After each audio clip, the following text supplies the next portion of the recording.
dendeng toke yang nanti bakal diolah jadi gulai toke. Tapi sebenarnya masyarakat di sini lebih suka buat ini. Dendeng toke. Dari penjuru Nusantara, alam selalu punya caranya sendiri untuk menyediakan makanan bagi manusia. Tak selalu akrab di lidah, bisa juga membuat berpikir dua kali. Bagi sebagian orang terlihat tak biasa, tapi buat masyarakat tertentu, ini jadi bagian tradisi, kebiasaan, dan warisan lokal.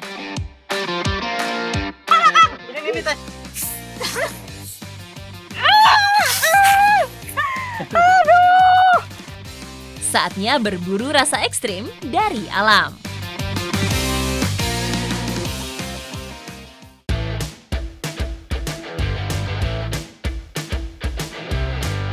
Kuliner unik selalu memberi warna bagi ragam masakan Nusantara, seperti yang mau saya cari ini. Toke atau cicak besar jadi buruan saya di Probolinggo. Nah, ini kita udah di perkebunan mangganya warga. Biasanya tokeknya pada hidup di sini, di batang-batang pohon mangga. Batang pohon buah, jati, bambu, hingga dalam rumah menjadi habitat toke. Semua kawasan yang banyak serangga jadi tempat mudah untuk menemukan toke.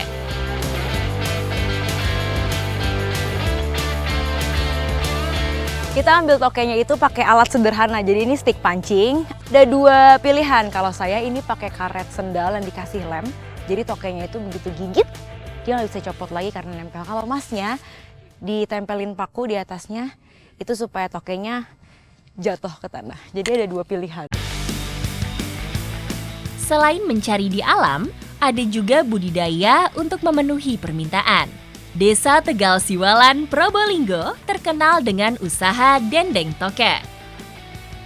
Daging toke dipercaya mampu mengobati penyakit kulit hingga asma. Nih.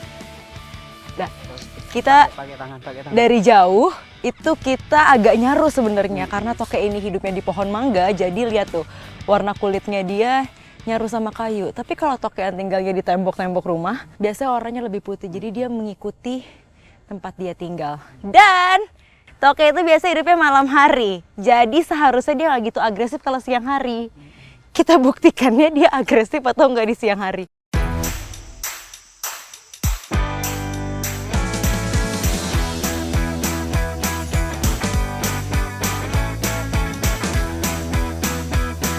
Kuat banget gigitannya.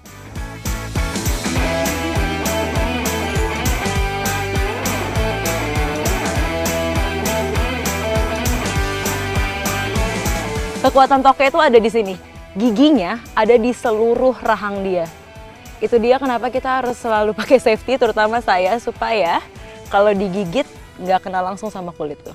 Luar biasa loh, gigitan dia ini benar-benar kuat.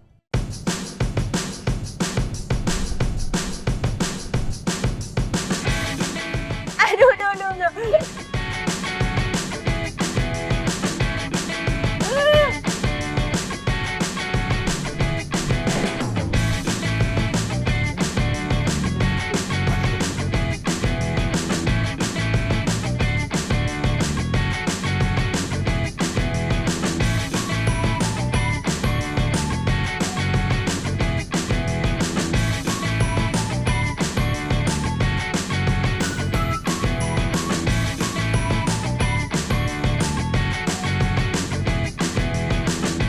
Ini dendeng toke yang nanti bakal diolah jadi gulai toke. Tapi sebenarnya masyarakat di sini lebih suka buat ini.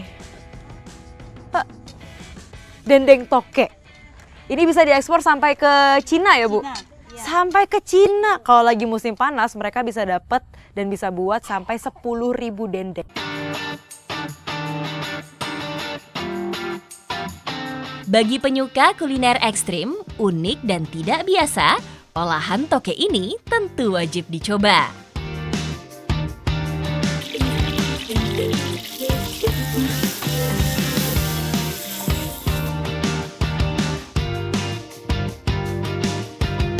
Daging toke tadi waktu abis dikulitin tuh bau amis.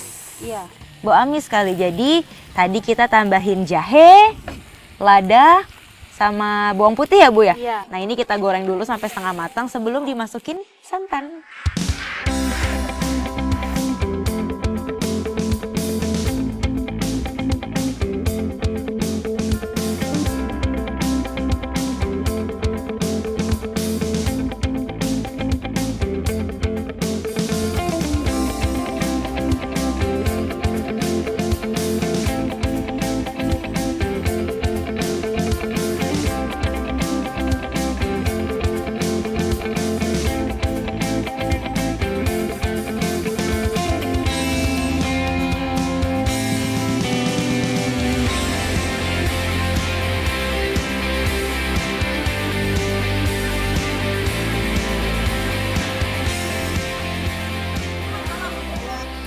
Ini dagingnya unik.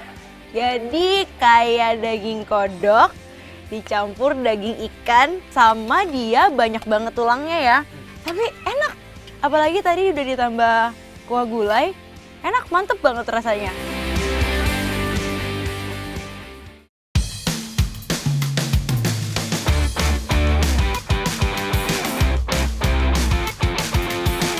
Saya Mas Kambit sama Ibu Supriyati udah siap sama tulang daunnya kelapa. Tapi kita bukan mau bikin sapu lidi. Hari ini saya mau cari katel atau tarantula.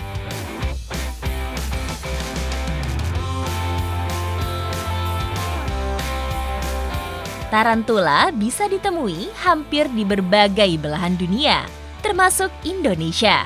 Saat musim hujan, jadi waktu yang pas untuk mencari binatang berkaki 8 ini.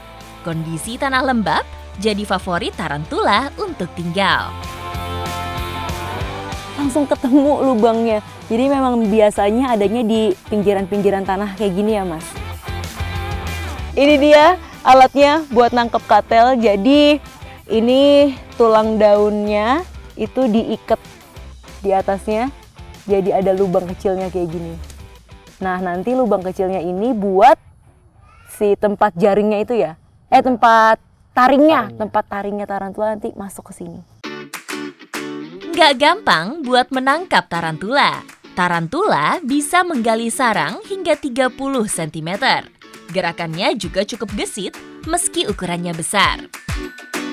Sudah lebih dari setengah jam kami mencari, namun belum ada hasil. Kami tidak boleh menyerah karena lubang yang kami pilih ini target yang tepat. Dia nggak masuk ke perangkap lubangnya, tapi dia keluar sendiri. Tuh, dia ngerasa keganggu. Nah, sekarang yang perlu kita pikirkan adalah bagaimana cara nangkepnya. Nah, nih dia udah berhasil ditangkap. Tuh, taringnya tajam. Biar aman, pegangnya mananya, Mas? Punggung. Bagian ini. Tarantula hidup soliter. Dalam satu lubang, hanya hidup satu tarantula. Binatang ini lebih aktif mencari makan saat malam dan istirahat siang hari.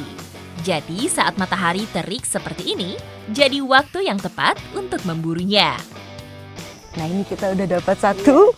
Biasanya jarak dari satu sarang ke sarang lainnya? 20 meter, 50 meter. 20 sampai 50 meter. Agak jauh ya dia, jadi tinggalnya memang sendiri-sendiri.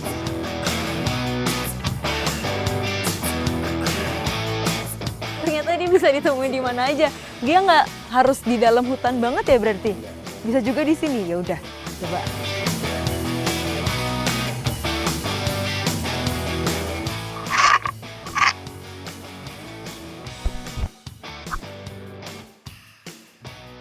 Keluar, keluar. Ibu. Wah, gede banget. Masuk lagi. Masuk lagi. Udah ada, yes.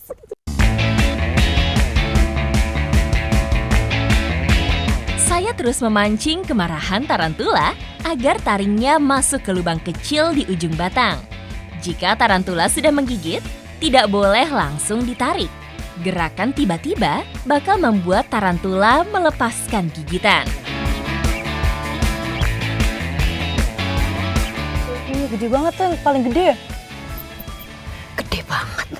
Saya nggak pernah ngeliat tarantula segede yang barusan saya lihat tadi. Akhirnya kami putuskan untuk menggali sarang tarantula. Setelah dipastikan, kondisi lubang di sekitarnya bersih dari binatang lain yang berbahaya.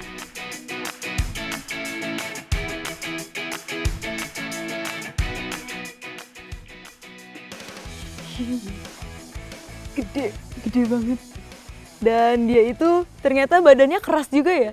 Keras banget. Supaya dia diem posisinya seperti ini, kita harus pegang punggungnya kuat-kuat, jadi dia nggak bisa bergerak.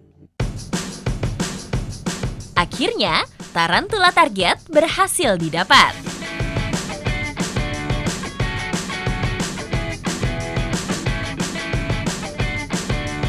Tarantula yang tadi udah kita dapat sekarang mau diolah jadi makanan, jadi mau dimasak. Kenapa kalau di sini suka dimakan sih, Mas? Ada khasiatnya soalnya. Apa? Buat ngobatin ngompol itu. Jadi biasanya anak-anak kecil yang makan. Meski terbilang tak biasa, ada beberapa warga yang mengonsumsi olahan tarantula. Bisa dibakar dan langsung dimakan.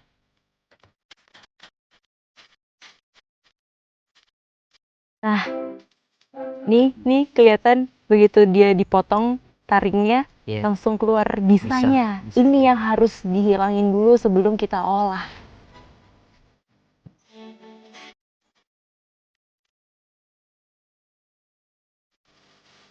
Tarantula cukup dibakar 10 menit sampai bulu di seluruh tubuhnya rontok dan sisa bisa yang menempel hilang. Namun jangan dibakar sampai kering agar khasiatnya tidak hilang. Bumbunya sederhana aja, ada bawang putih, daun seledri, dan bawang merah sebagai penguat rasa.